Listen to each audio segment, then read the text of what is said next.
fans of high-quality entertainment. So this video is about 2 or 3 different things,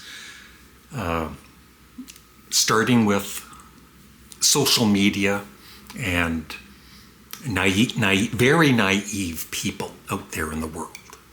And the reason I'm doing this is, I probably have some younger viewers, hopefully. And, when I was young, I was kind of naive. And, it's through the years, as you mature, that you become less naive and you're not as gullible, I guess.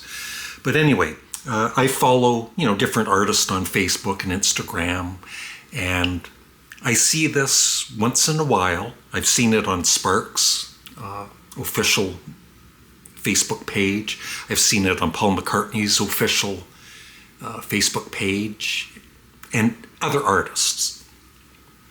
And yesterday, I was looking at Elvis Costello's Facebook, and he's talking about upcoming shows, and I'm reading some of the comments, some of course complaining about whatever.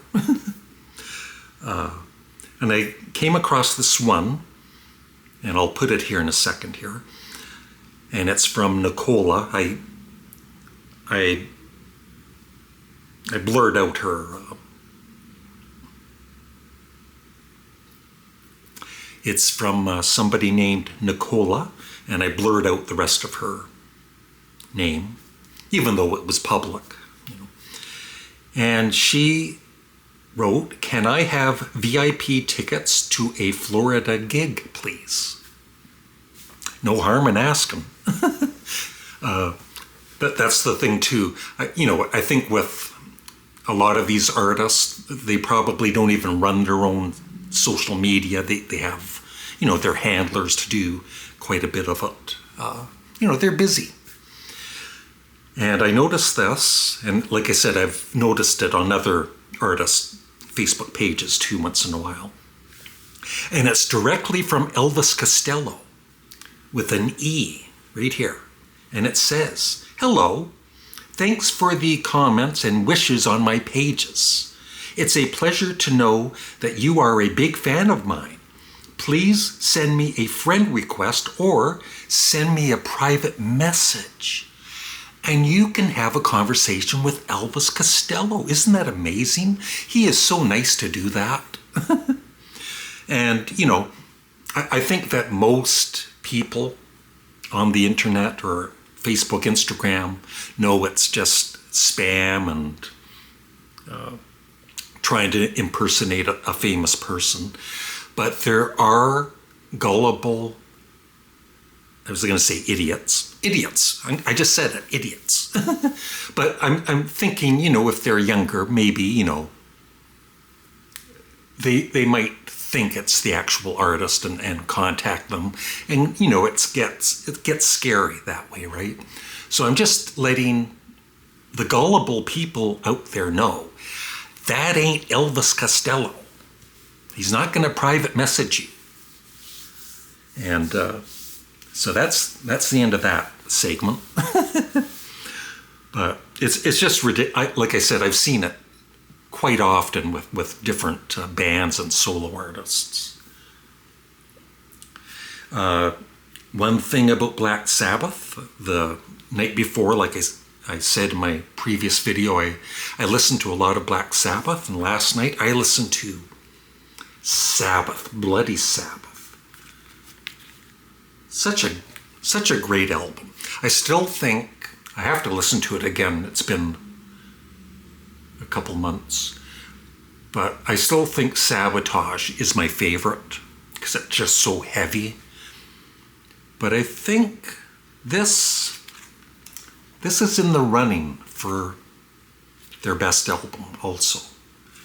And they started to be a bit more progressive, I guess, and not just all heavy. Not that they've always been just heavy, right? In almost any of the albums with Ozzy, they would, do different things, little acoustic numbers or whatever, or some short crazy thing. But yeah, Sabbath, Bloody Sabbath, A National Acrobat, which features one of my all-time favorite guitar riffs, the one near the end. Fluff, yeah, beautiful acoustic number. Sabracadabra, I never used to really, that's the one song that I know a lot of Black Sabbath fans rave about, and I just couldn't connect with it. And then last night, I'm starting to actually really like it, so that's a good sign. And then, Killing Yourself to Live is awesome. Who Are You? Looking for Today. I love that, the ending of that when Ozzy's singing, Looking for Today. I sound just like Ozzy, thank you. And then Spiral Architect is just one of the great album closers. And just one more thing. This is kind of just a fun question for my viewers, and try and guess the right answer. I finally ordered 2 CDs from a solo artist that's been around since the 60s, a pretty popular artist. And he's made albums in, I think, all of the decades. And I always, I knew a handful of his songs and I liked them, but I wasn't, crazy enough about them to rush out to a store and buy a CD of his work. But just in the last few months, I have become a fan. And I've listened to the 2 CDs I bought are from the 60s. But I was listening to his albums on Spotify, just kind of going through them quickly in the 70s, 80s, 90s, and it all sounded really good. I was kind of actually surprised because, sometimes with an artist from the 60s, by the time it gets to the 80s and 90s, it's like their albums aren't that great. But I was very impressed. So you will see me showing a couple of CDs by this artist in the next day or two. Try and guess what solo artist it is in the comment section below. And the first one that gets the name right, if I remember, I'll mention in the video I do when I show off the new 2 CDs by this artist. And I do want to get more. I wouldn't mind having his whole discography, but he's got like 85 albums or something like that. Or maybe that's a little, no, I think he's got maybe over 20 albums.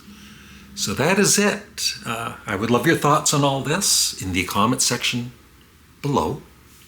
Thanks for watching. Have a great day. Bye.